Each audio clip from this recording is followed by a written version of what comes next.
This Torah class is brought to you by TorahAnytime.com.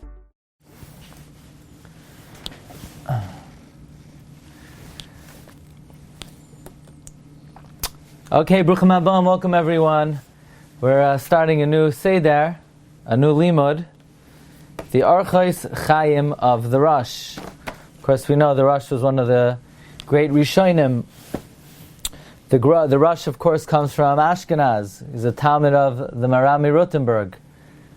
And when his Rabbi was imprisoned, and they put an exorbitant ransom on releasing the Marami Rutenberg, with the Rosh actually raised the requisite sum, but by the time the Rosh came up with the sum, the Marami Rutenberg had already passed away in jail, and the Rosh figured he's next, so the Rosh ran away to Spain, and he became one of the leaders of Spanish Jewry, but he always retained Minhag Ashkenaz, and he tried to influence the Spanish Jewry with Minhag Ashkenaz.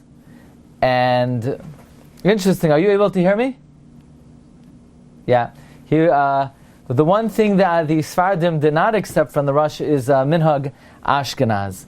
Any event, the Rosh came to Toledo, Spain, so I always like to say humorously, there's an expression, Holy Toledo, and there's a lot of uncertainty where that term comes from.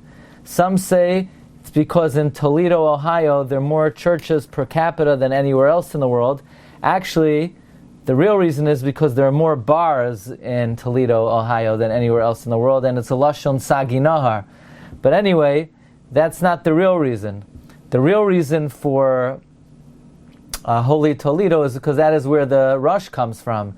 And if you look in the Magid Meisharim of the Beis Yosef, the Malach actually told the Beis Yosef that about the Rosh, Asher Kadishi, that of all the Rishonim, the holiest of all the Rishonim is the Rosh. So, hence, Holy Toledo. Okay, but in any event, the Rosh wrote a sefer, which originally was called Hanhagas HaRosh, the practices, the customs of the Rosh. In fact, the Chida in the Shem HaGedolim, when he refers to this sefer, he says that Hanhagas HaRosh was published many times. These are words of Yira, Musar, very short statements that are great cedar trees. And the Chida says, Ashri Adam Bahem Yegev Yanig Atzmei Bana Bahem. Praiseworthy is somebody who learns these customs and accustoms them and their children in the Orchos Chaim of the Rosh. Now, about 400 years ago, the Tosfos Yomtiv, Rabbi Yomtiv Lipman Heller, when he was a Rav in the city of Wien, he was manhig in his city.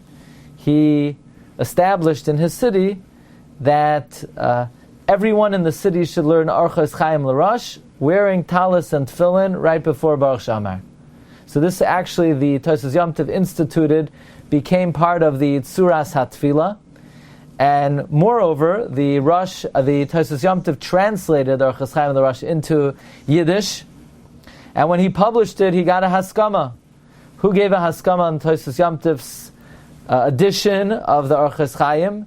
The Shagas Aryeh himself wrote a haskama on the Orchos Chaim of the Rosh, and in the edition of 1767, the Shagas Aryeh, I'll tell you what he writes. He says, Sefer Yashan Noishan. This is an old, well-weathered Sefer, Kiyayin HaMeshumer Ba'anovim. This is like wine being preserved in the grape. Yitain Chen Lamalo Ulamata Lahadrich Livnei Adam B'darchei Yosher Ushmoi No Eloi. Its name is fitting for it, and namely it is called Orchos Chaim. Now, so that was 400 years ago. Then comes the Altar of Kelm. And the Altar of Kelm was koiveya, that in Kelm it should be recited every single day after Shachris. Not only that, the Altar of Kelm said that if the Talmud Torah in Kelm was only established that they should learn Orchos Chaim Be'iyun, that would be a good enough reason. So this was, the learning of the Orchos Chaim was a very big ikr in the yeshiva in Kelm. And the Altar of Kelm was Masakin, it should be learned daily with a Shliach Tzibur. Okay? So there was a Shliach Tzibur, he would recite, and then they would recite after him. So this is more than just a Musar Sefer. This almost traditionally became part of like the Tzuras HaAvodah. But the author of Kelm warns, very similar to the Mesil Sisharim, but he says more emphatically, that the benefit of learning the Orchos Chaim is if you learn it Be'iyun. He says just to learn it without Kavana, he says it's Bittul Zman. It's a complete waste of time. The only effect that the Orchos Chaim of the Rosh would have is if somebody learns it Be'iyun. Now, I'm using one of my versions. I have 5 different editions over here, okay? But most of the editions are using the breakdown of Rabbi Yaakov Kamenetsky. Rabbi Yaakov Kamenetsky broke down the Orchos Chaim into, first of all, the Tosfos Yom Tov broke it down into 7 portions to be read every day of the week. And Rabbi Yaakov Kamenetsky broke it down further for the different oisios of the Orchos Chaim. Now, Rav Aaron David Goldberg, I'm using his edition. He brings that in the Shiva in Telz, they alternate during Elul and Asar Yimei Tshuva between the Orchos Chaim of the Rosh and the Sharei Tshuva, and this was also the custom in Nevardik. So Reb Ben Zion Brook, in his Haskama, I had a Rebbe, Reb Binyamin Luban, he used to learn Bechavrusa with Reb Ben Zion Brook. He was one of the Rosh Yeshiva in Nevardik. He also writes that in Nevardik they would learn the Orchos Chaim and the Rosh during Elul and Aseret Yimei Tshuva. I will say that in my yeshiva, which is more of a Slabodka style yeshiva, Orchos Chaim L'Rosh was not considered one of the main Sifrei Musar because it's a little bit of a different style than the other Sifrei Musar. The other Sifrei Musar are more general principles which appeal to the intellect and to the emotion, and from there the person themselves could Leiv Yoidea Maras Nafshay, apply to themselves what they need to change and how they need to change it. The Orchos Chaim L'Rosh, in a way, is not necessarily a Slabodka style Sefer Musar because it gives very specific hanhagos. Do this, then. So it could be that it doesn't necessarily fit the mahalach of Slabodka, but certainly it's something that we need to learn as it comes from one of the great Rishonim. Now, I found it actually pretty interesting that in Rav Aaron David Goldberg's Hakdama, he thanks his wife, not only for allowing him to spend his time learning. I want to welcome my good friend Rabbi Yeager. What do you say? Oh, Shar Shlishi of Shar Tshuva is pretty specific. That's true. Truth is, in yeshiva, they don't do so much Shar Shlishi.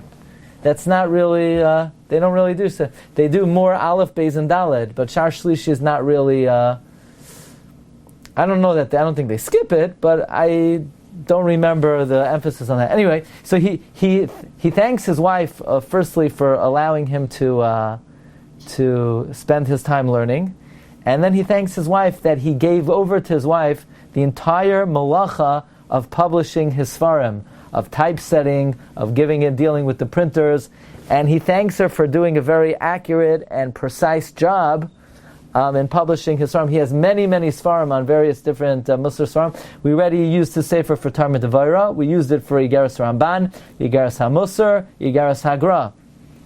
Okay, so let's take that and let's speak about the name of the Sefer, Orchos Chaim, the pathway of life. We know in Devarim, in 2 places, the Rebbe Shalom says, first he says, Re'ei nasati lefanecha hayoim es hachayim v'es hatoiv v'es hamaves v'es hara. See, I've placed before you today life and good, death and bad. And then the Rebbe Shalom commands us, uvacharta b'chayim, which would seem like an unnecessary command. I mean, once you know the path that's good and life, and you know the other path is bad and death, so it's self-evident. You're going to want to choose the right path, the path of life, the path of goodness. Why do you need God to say, by the way, now that you know what life and death is, and you know what good and bad is, and you know what ice cream and poison is, eat the good stuff, stay away from the bad stuff. Why wouldn't we know that on our own? Furthermore, why doesn't God just say, choose life? Why does He have to first say, okay, I've placed before you the path of life and goodness, the path of death and evil, and then He says, choose life? Why can't He just say, choose life? So apparently, before a person is able to make the right choice, he has to know what the options are. And he has to know clearly what is life and what is good, and what is death and what is bad. Before one can even exercise free choice, you need to know what the Orchos Chaim is. And then once you have a clarity, okay, this is A and this is B, now you can make a decision between A and B. Well, once I know what A is and what B is, isn't the decision obvious? Well, apparently it's not so obvious, because it's actually a very difficult decision. And that's because Rebbe Shem gave us the Yetzer Hara, which means we may know that Gaiva is wrong and Kas is wrong, and we may know that all the Midos are wrong, or the Midos Rois are wrong. Nevertheless, we may not have, we do not have the ability necessarily to exercise the right decision without the help of HaKadosh Baruch Hu. So in other words, Ubacharta b'chaim is Hashem is saying, I'm rooting for you, I'm telling you what to choose, you need to follow my direction, you need to follow my assistance, you need to go with my help. But without Hashem's guiding hand of Uvacharta b'chaim, despite the fact that we may know what the Orchos Chaim is, we may not exercise that right decision. Okay, so at least let's begin with the first three words of the Orchos Chaim Rosh, and they are lehisrachek min hagaiva. Distance yourself from gaiva. We know if you look at Masechta Soita, the Gemara Masechta Soita and Daf Hey says, how do I know there is a azhara against gaiva? The Gemara says, cites a pasuk, v'ram levavecha v'shachachta es Hashem. And then the Gemara cites a pasuk, Hishamar lecha pentishkach es Hashem aleikecha. Are the moinei hamitzvos, do they count this as a lav? So it's interesting, the Chavetz Chaim already in the Sefer Chavetz Chaim quotes the Smag, that the Smag, when he was counting the lavin, the 365 lavin, he forgot to count this lav, and he got a message from heaven, hey Smag, make sure you count Gaiva as one of the 365 lavin.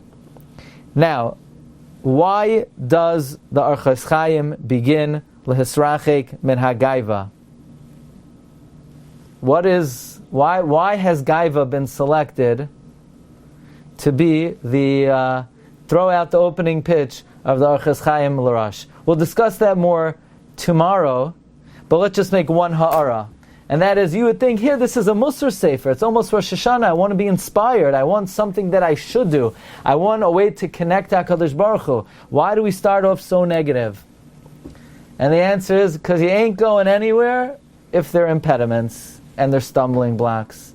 And the best model is David HaMelech. How does he begin Tehillim? I remember Rav Miller would say often, Tehillim is the book of Devekus, Tzama Nafshi Le'Elokim Lekel Chai. Tehillim is the book of inspiration, and yet David HaMelech starts, stay away from bad people. Wow, so inspiring. Yeah, that's right, because it's first Sur Meirava Aseh Tov. That's always the process.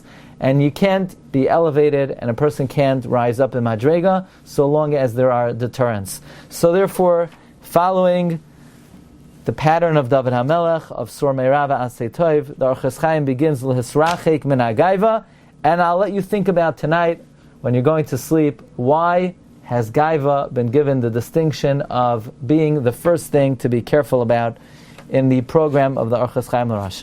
Okay, everyone, thanks for joining today. Bracha v'hatzlacha. Have a great day, evening, rest of your day. Bracha v'hatzlacha. Shkayach. Kol tov. Bye-bye. You've just experienced another Torah class brought to you by TorahAnytime.com.